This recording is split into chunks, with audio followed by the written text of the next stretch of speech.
Hi, I'm Lou with another episode of My Car Story, and today we're at Volo Auto Museum. You want to come out to see a great museum as well as the #1 attraction for cars in Illinois?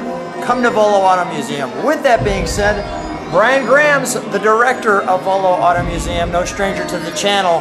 He has a car that, well, if you grew up anywhere near the 60s, this car you had as one of these, as a Hot Wheel, and he's got the full-size version of that. So, Brian, what do we have today? You know, I grew up in the 80s, and I still remember this car very well. It was the most sold model car ever made. And it's the Red Baron. The Red Baron. So for those of you who don't know what the Red Baron is, first of all, where does the Red Baron come from other than maybe Germany? You know, all the good cars come out of California. Okay. So this one came from California. That's right. How did it make its way from California to Illinois? Well, we bought this off of somebody that's big into the hot rods in that whole community. You know, he's been there. His dad was actually one of the original builders of cars like the Dragula and the Munster coach, and you know, a lot of the famous vehicles. His dad was the builder, and he's continuing the tradition. And I was able to get this through him. Let's take a look at the Red Baron. Now, for those of you, I'm just move back so I can get it all in, because you want to get the spike in the top of it. The car was originally designed by Tom Daniel in 1967, and in '68 is when the model car was released by Monogram. It wasn't until '69 that a real-life version of the car was built. So this is the model came first. Let me show you the model. So that's what people who remember the model remember that. Yeah, originally it was Monogram, but a lot of other companies did their own versions of it. You know, they made the Diecast, the Hot Wheels, The car was released many times, and like I said, it was popular even when I was a kid during the 80s, so it lasted a long time. Here's the details that you can read. I want to pause that for just a second. In the world, can you imagine this coming down the road? I mean, that would just be way too cool. Yeah, I mean, seeing this thing drive is something else. You know, with the machine guns and you know, the scope on the front. But the coolest thing is them rear tires. They are so obnoxiously big that when you see it in motion, it's just ridiculous looking. Brian, you're about 6 foot tall. Stand next to that tire on the inside if you could. Here. There we go. Let me just put a person next to that tire.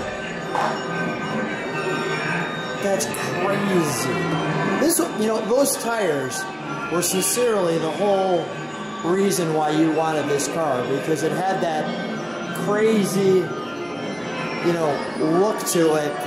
Yeah, this was in the era of you know, the SoCal Customs, you know, the bucket tees. This is when fiberglass first started getting developed. It was during the 50s and 60s, and it allowed for you know, the designers in that to really come up with some crazy creations because they didn't have to do it out of metal. Now, does a human being actually fit in there? Because I mean, that's awful. How does that? It's very tight. Do we know how the top opens? There's a couple latches here, and the lid is on a hinge. It will open up, and then you can set it back down on. Somebody get inside just to show people.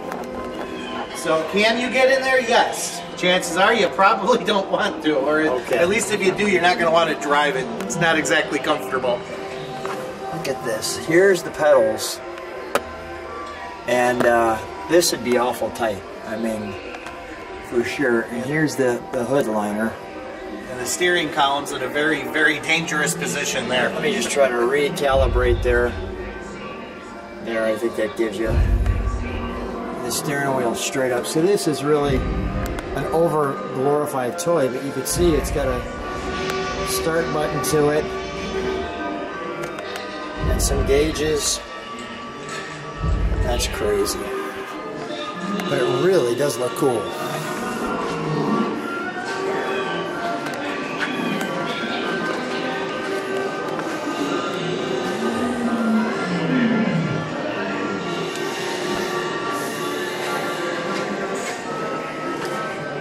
Well, I couldn't pass up the Red Baron when we saw it.